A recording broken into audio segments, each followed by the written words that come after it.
Don't forget to subscribe to Basement Tales. Just go on Apple, iTunes, or wherever you get your podcasts and hit that subscribe button. We release a podcast every Thursday. That way you'll be sure not to miss an episode.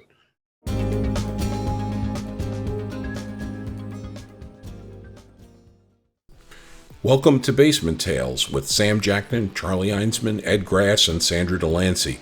We have fun telling crazy but true stories about turning the worst possible property disasters into bags of money.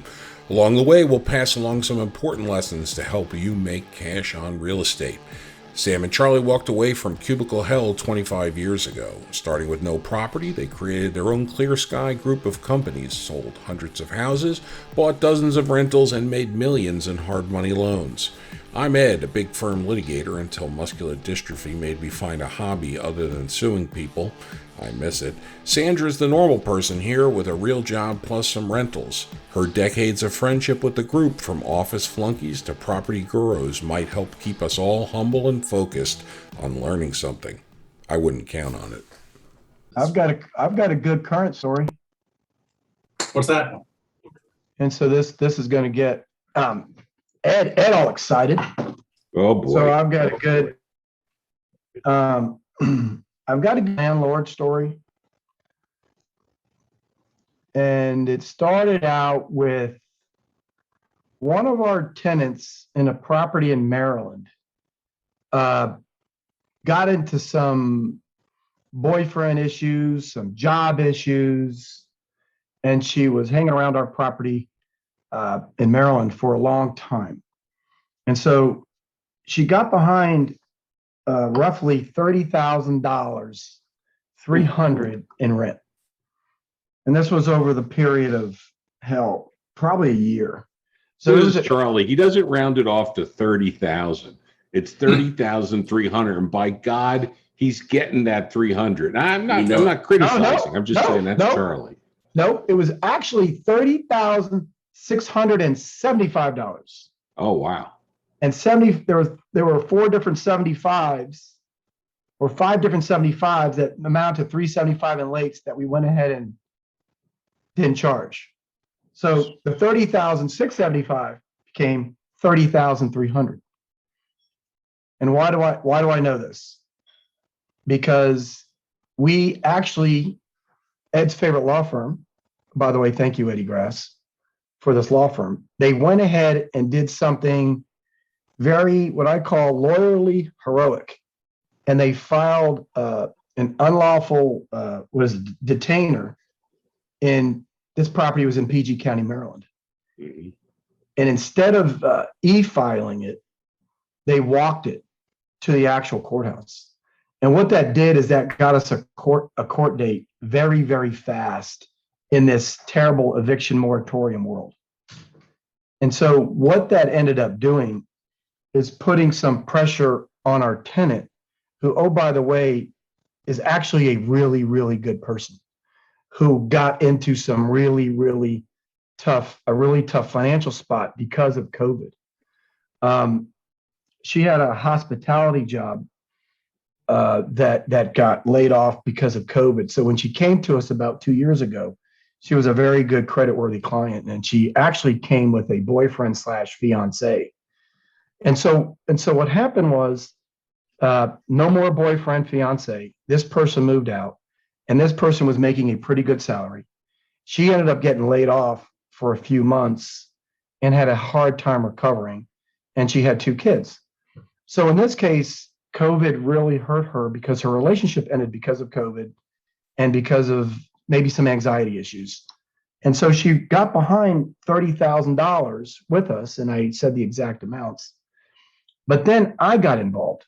And so, Sandra, this is actually up your alley as well, because once I talked to this person, there are a lot of good things came out of the conversation, because we already had the court date set. So the court date was set for a Friday. And so I met her on a Tuesday, Wednesday in Maryland. And so we sat down and talked, because I thought that she had just recently got a good job 3 months prior, making a lot of money. And so I said to Sam and I said to Danica, I said, look, I said, before we absolutely rail this tenant in a bad way, putting a judgment on her, kicking her out of her properties. I need to go down and meet her.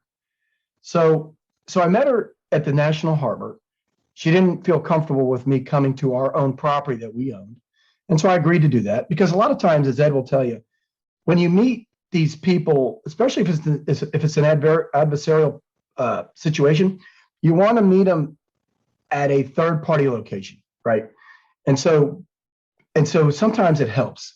So just to say why, from a legal perspective, it's, people get desperate. This is obviously a good person, but people get desperate, and you don't want somebody to say somehow you've intimidated them or hit them or anything. And by going in a public place, then you're comfortable, and also them, even though as a landlord you may own the property, it is rented to them, and depending on your lease, there's different things you can do about going in. But if you are actually barge in or alleged to have barged in, you can get in real trouble for that stuff. So particularly when things are not going so great, the more careful you are, the better. And Charlie's been around the block. He knows to be careful. Right. And I knew we had a court date with her on a Friday, maybe a week away. I don't remember the exact timeline, but it's very recent. So anyway, so we sit down together, and of course, she starts crying. And so I had to hold her up from there because she was obviously very stressed out about the situation. And so I wanted just to make sure that I'm not taking advantage of her, she's not taking advantage of me. So we just got to a pretty good level set. But basically, the way the story went is that this person is a first-generation graduate from Penn State University. And she was raised, believe it or not, in this case, she was raised without a mom. Her mom had drug issues and abandoned the family. And so the dad raised her, and the grandma was a big part of her life. And so she's a first-generation college graduate from Penn State. And oh, by the way, she's getting her MBA from American University with a lot of government help. And oh, by the way, this person just took a new job 3 months ago with a nice technology company making a very, very high salary. So she goes to me, she goes, Mr. Charlie, Mr. Charlie, Mr. Charlie, we and my family, I have never had any financial planning course in my life. I have no idea what I'm doing from a financial planning standpoint. And she has a lot of stock. She's a lot of stock equity in this entity that she's working for. Yeah, she goes, can you help? So she's making a very high salary, which I don't really want to disclose, but it's greater. It's well within over six figures. And she got these things. We don't know who this woman is, Charlie. So I don't think you're providing any NPI just by saying she makes 100,000 or whatever it is. Right. You don't even need initials. This fine young lady. Wait, do we need initials? I want to know what a good salary is. What's a good salary? No, we'll call her T5. What's a good salary? T5. It's over 100. We'll leave it at that. Over 150. Over 100. Over 150. That's a really good salary. Okay. T5. We're gonna call her T5.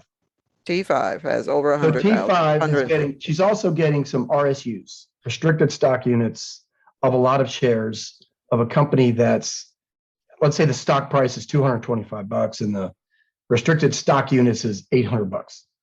Does she need any partners? First of all, that's the exactly. This is not. It seems so unlikely this person would be in any kind of financial situation. Right. But how many times have we seen it though? People can be very bright and nice, and they just get in trouble and make a really good salary and not have a penny in the bank to fall back on. Not one penny. And this is exactly what happened. So remember though, she just got this job, I want to say 5 months ago, because one of the way the restricted stock units work is that it's a quarter, in her case, she's lucky, it's a quarterly investment.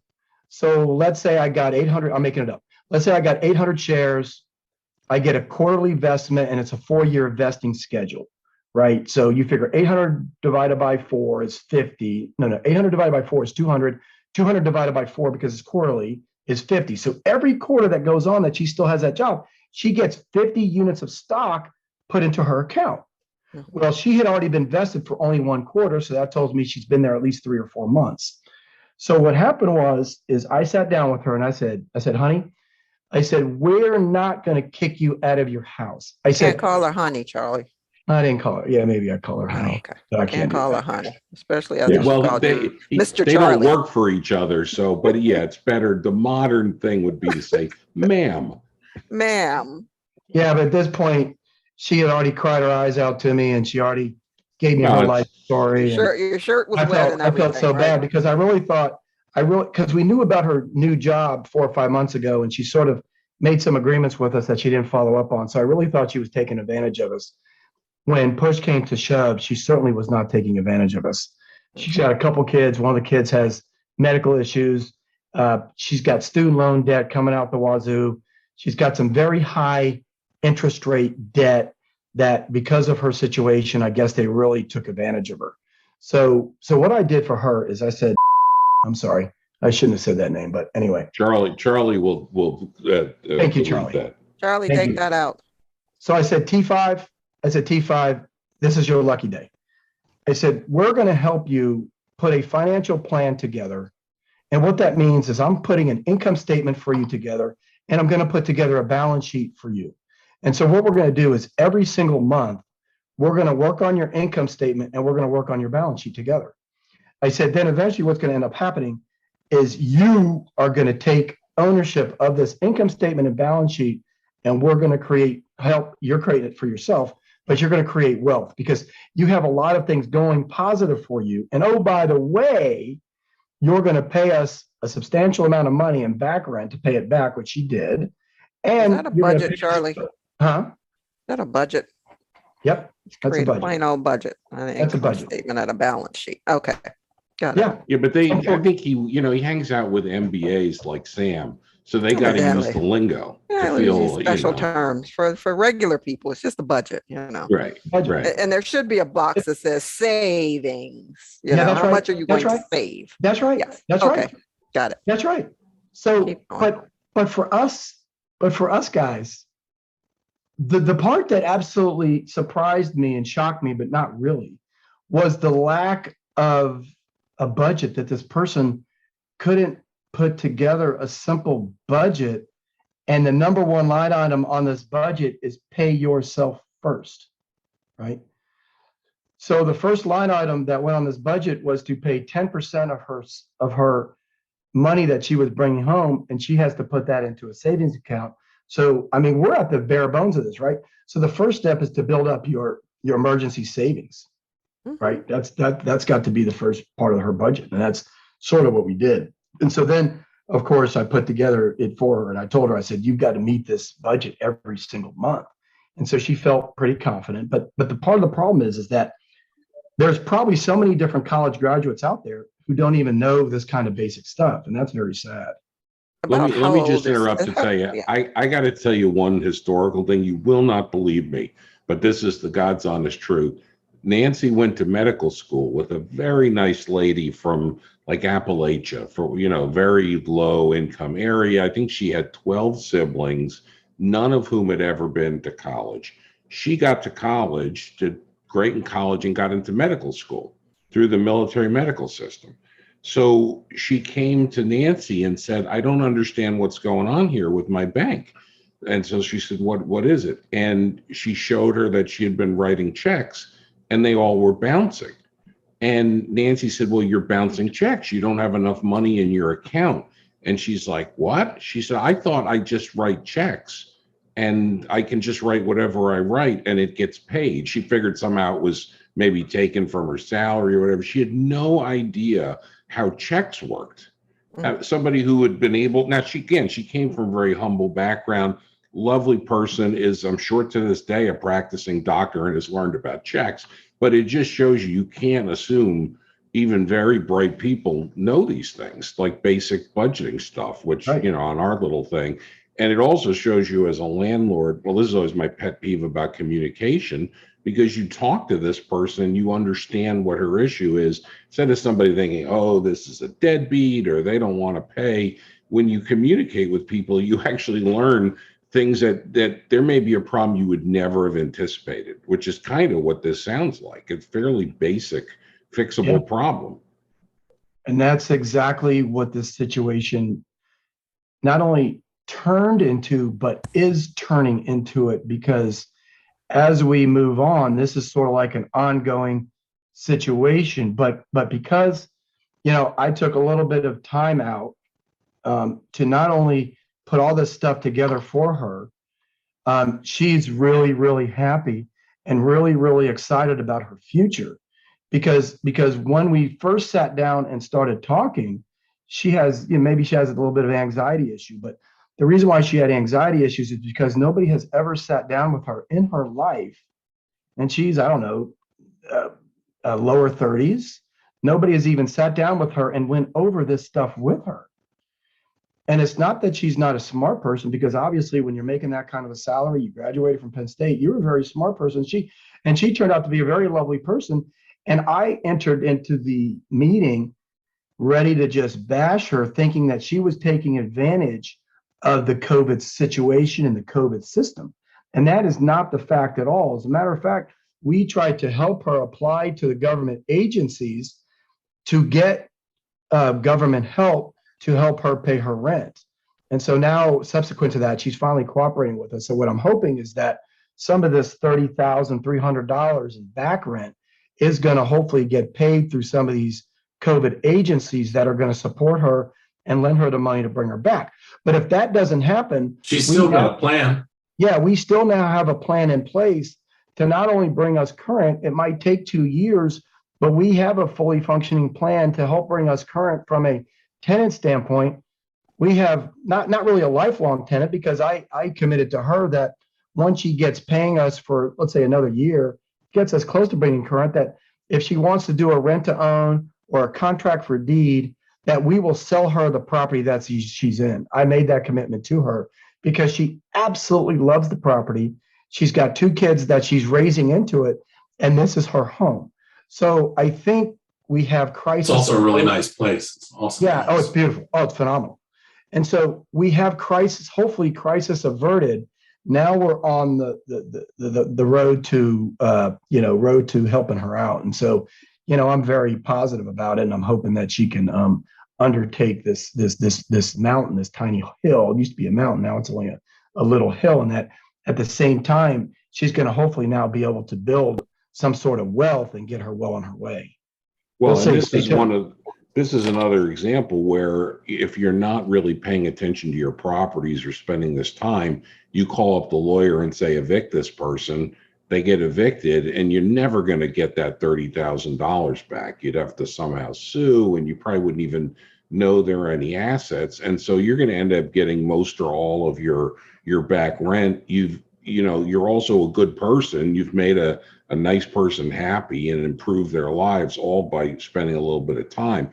But the other thing I wanted to mention, if this is the one I had heard about with you, was also smart, is I believe the lawyers went and they got with the judge an actual judgment of possession, meaning that essentially they went through the the eviction process and said, yep, she's evicted and has to leave, and you, the landlord, have possession. But I believe in court, you all explained some of the background and all agreed, well, we will hold off and not do that. That's right. That's right. So if for some reason she goes by a month, maybe there's some deeper thing you didn't know about, she pays for a month or two and then flakes out, you don't have to restart the process. So it's really no harm, no foul for you, and it's a great opportunity for her. And I, as a litigator, I mean, I like to see win-win situations, because you could have spent all this money on lawyers and beating her up, and she's going to be sad and have an eviction and all these affect her job. So it's pretty exciting to see these, these sorts of resolutions, and you're all protected. So the other thing about negotiation, you have to know what each side needs, right? She liked this place. She wanted to stay. She had the financial wherewithal. You guys want to get paid and get your rent. And so everybody wins. There's literally no downside to this, as long as everybody performs what they say they'll do.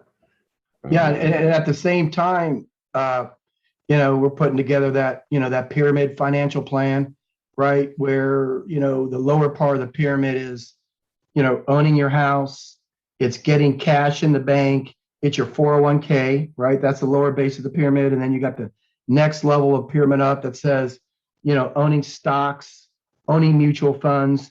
Maybe you put your bonds in that part of the pyramid. And at the top of the pyramid is, options and commodities and risky things, right? So what we're starting to do, at least for her, is build together a financial plan. So hopefully now with these restricted stock units, she can now, and this big salary, she can start creating wealth for herself. And then once she gets some of her high interest rate debt paid off, I'm going to have her open up a 401k so that at least now she has some tax deferred savings. And so now, we're actually putting She's in. not already doing, you should have told her to do that already. I'm sure this highfalutin company, they're probably doing some kind of matching. So, I mean, that's something she should probably that's the start next step in the right process. away. Yeah, Right agreed. away. And then a 529 plan, Charlie. I hear kids too. Yep. She needs to do that. So what are you saying? Are you committed to kind of being there with this woman? Yeah, Kind of help her through this process? Of course, I told her next, not this January, but December of 2022, January 2023, when she graduates with her MBA from American, I'll be there. So we'll see. Okay. That's great. That's Yeah, great. we'll see. That will be great, but hopefully she can kind of stay on the path. Yeah, I found it. And you said what? She's early 30s? Yep. Early 30s. He left off all the anger of not being paid for $30,000 worth of rent. That's a lot of money. And then that's a lot of money. And then this role that this guy over here had in like wrangling all this legal crap together and talking to her and fixing her HVAC when she's not paying the bills and all this craziness. So wait, is there something that's going to show up now on her credit report? Is there a prediction? So nothing shows up there. No, which is great. But we just tried to keep functioning with her and keep her engaged and keep communicating all along until she finally, and then it got to the point where we were allowed to go to court. It only took the trigger of going to court to open the communication. We were trying the whole time. Yeah. With the court systems closed with the COVID, then she had no impetus to speak with us. And then when they did, so she did. She did not. You had been trying to reach out. She wouldn't. She's like just totally frozen. When the court said, "Hey, you might lose your place to stay," she called me, texted, and then we set up a meeting with Charlie. I said, I think I texted to her, "I don't think you'll be expecting a real warm greeting from Charlie right off the bat." I told her, since she'd been avoiding us for like months and a year, even. I was like, "Oh no!" But yeah, it's sort of like a baseball game, right? Sam is the starting pitcher, right? Sam's a starting pitcher that goes, let's say 7-8 innings. He bears all of the workload. But then you need that reliever, the last resort guy, it's so true. Come in and save the game. But you don't really want to see the last pitcher, right? You don't want to see the last resort guy. Mm-hmm. And so that's kind of where it is. Sam carries a workload, and all of a sudden he gets to the end of the rope. He says, "Man, you need to come in and clean it. Clean it. Except the analogy isn't perfect because you're a relief pitcher with a baseball bat. So that's metaphorical, not real, but yeah. But again, it shows you, you think because you try to communicate, it doesn't work. You figured, well, this is just all for the lawyers. It's going to be you have to put in the work. Yeah, you have to put in the work. And for some people, you would think, okay, normally if they just called me, we could have worked this out. But there's anxiety, there's understandable fear. Not all landlords are like this. They may have had some really bad landlords in the past, or lawyers start calling you. And sometimes, and I've seen this a lot with you guys, until a real external deadline comes up, some people need that. They got to create that urgency. Mm-hmm. Right. And they're probably getting some, guidance from someone who says, don't respond. You're all the time. There's always you're going to be able to stay there for at least a year, without having to, pay any rent. And here she is. That's funny. That's funny. That's what I thought going in. I thought going in that this poor person was taking advantage of the system. But I tell you, I left there with just the total opposite. And I told her that at the beginning. I'm like, look, if you're taking advantage of the system, which I think you are, I'm stopping this right now and I'm leaving. And then that went into all the stories and all of this. And not one time did I feel like she was taking advantage of the system. She just went through hard times, right? With the kids, with the father. She's raising two kids by herself. The dads aren't involved in their lives. The one kid has health issues, bringing them to Children's Hospital. And so I didn't you get, just don't know somebody's life until you yeah, I talk didn't with get for a somebody. minute. Yeah, so I didn't think she was taking advantage of the system at that point. I just thought she's a good person, which she is, who just was down on her luck for a while. She was fortunate enough to get this nice job a few months ago, and that's going to help her dig her out of her problems and then hopefully create some long-term wealth. So I didn't get that feeling at all. And that's Well, kind of one the way of it went down. one of the best tenants I was ever involved with in 2007-8 lost her townhouse to foreclosure. Her credit was destroyed. Nobody would rent to her. I met her, nicest lady in the world, rented to her. She's still a tenant today in 2021 of the same place. She loves the place, very happy, nice person. But let me tell you about how you never know about somebody. This is when I really learned it personally. For my second son, Charlie, who's actually, of Good course, our name. Good name, recording, by the way. I love the our name. our recording specialist. So he was born up at Walter Reed Hospital, and so that same day I was diagnosed with an immune problem and muscular dystrophy. I could barely walk. I was walking with a cane. So it was so then maybe it was the next day. We're taking him home. And so poor Nancy, who had a C-section, is carrying Charlie out in a child carrier. And Oh, wow. I'm in the car because I could drive. I brought the car around and she's struggling to bring the kid up, and we're outside the hospital. And some guy drives by and yells out his window to me, "Why don't you get out and help your wife, you lazy bleep?" Right? So because you see a guy Yeah. sitting in a car while his wife is struggling. Well, the guy doesn't know I've been diagnosed with this horrific disease. And if I tried to help Nancy, me, and Charlie would have ended up on the ground.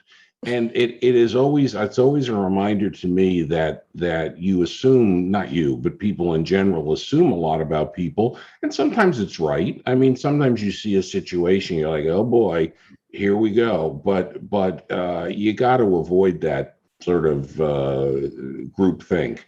And this is a perfect example of how much, because you have had how many people, not a ton actually, you have good renters usually, but you've had people take advantage of the system, or squatters or whatever else, and they really are kind of deadbeats and a problem. But there's usually something going on that takes good people and knocks them down.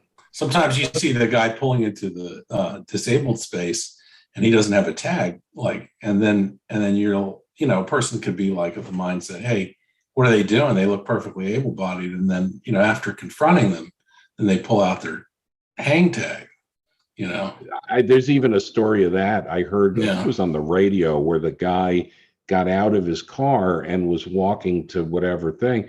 And somebody said to him, "Hey, what are you doing in a park, handicap spot? You're walking just fine." The guy reaches down and pulls off his artificial leg and shows it to the guy and said, "Is this good enough for you?" Yeah, I mean, and obviously learned to walk very well with it, but still for stability reasons needed the parking space. So that's another one, a story I love. yeah. Mhm.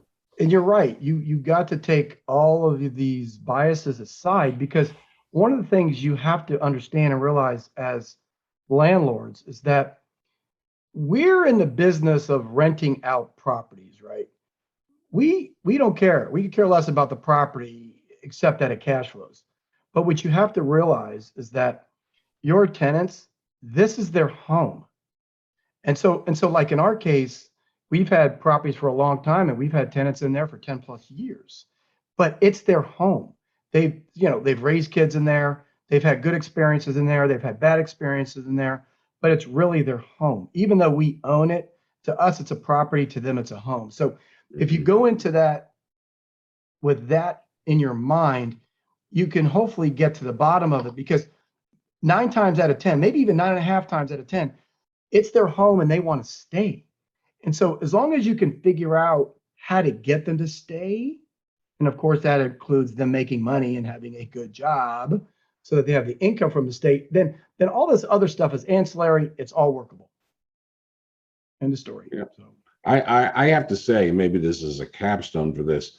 At least 3 out of the 4 people on this discussion are amongst the most cynical human beings I've ever met. And but yet somehow I do think we've all learned that all of this stuff, it just works out, and you don't want to beat on people when you don't have to. And I've met people that they enjoy that, particularly other lawyers. I'd much rather see a good resolution. By the way, Sandra, you're the one who's, I'm assuming, is not as cynical as us, but no, I'm pretty bad. I'm pretty bad. I'm still saying I need to go over there and talk to T5 myself and find out what's going on with her. Give her some lessons on, how to budget. You know what? Don't you dare volunteer that information, because I would love you to go sit down with her. I'm telling you, you would be a perfect role model for T5. I'm telling you, you would be perfect. And tell her how she can rent property in DC, and with all the fun that you've had with that, she can't start there though. She has to start where I was 25 years ago. She's got to start at home. I'm telling you, this girl is. She's got to start at home. Yeah, Sandra, I'm telling you, Sandra, this girl is T5 is tough.